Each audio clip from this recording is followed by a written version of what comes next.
সই দেখো কে আছে, নতুন বউ গো।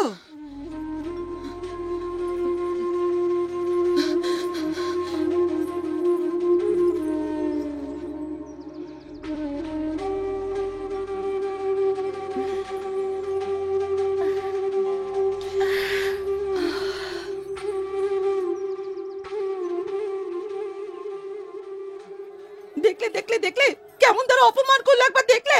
তোমারই বা আগ বাড়িয়ে গাল পেতে চর খাওয়ার দরকারটা কি ছিল শুনি? ও এখন সব দোষ আমার না? তুমি বেশি আমার ছাড়া আর কারো কোনো দোষ দেখতেই পাও না। হায় রে আমার পোড়া কপাল। আবার কান্নাকাটি জুড়ে দিলে কেন? একটা শুভ কাজের ঘরে অবশ্য তুমি কাঁদলে অশুভ কিছু হবে না, তবে লোকে হাসবে কি না? কি বললে, কি বললে তুমি? আমি লোক হাসাই? ঠিক আছে ঠিক আছে, আমি এক্ষুনি চলে যাবো, এক্ষুনি চলে যাবো আমি।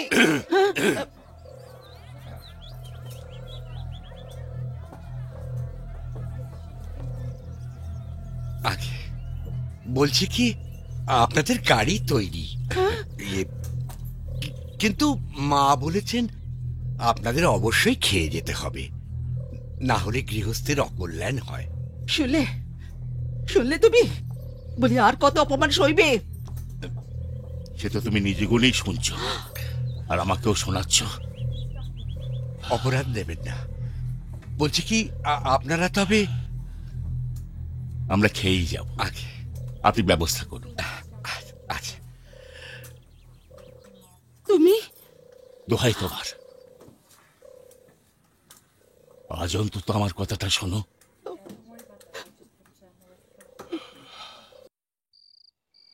এই গয়নাগুলো তোর পছন্দ হয়েছে? এত গয়না, এত শাড়ি, এসব কার ঠাকুরজি? আমার। আজ থেকে সব তোর। এই সব আমার? সব।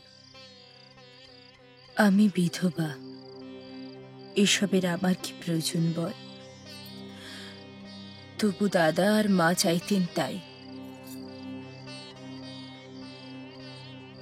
আজ থেকে আমার যা ছিল সব তোকে দিলাম বউ।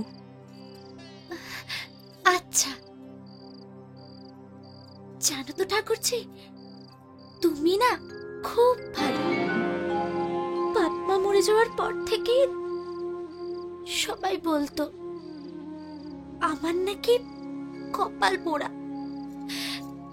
তখন কি আর জানতাম আমার কপালে এত সুখ। অনেক রাত হলো, শুয়ে পড়। আচ্ছা। ওমা, চললি কোথায়? শুয়ে পড়।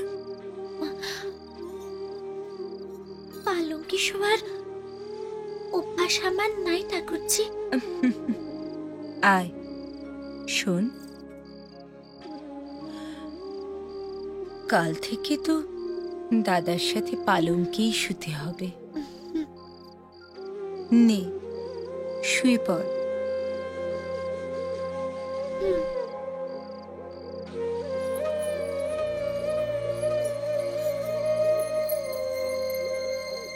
না বউ, আমি তোকে ঠকাতে পারবো না।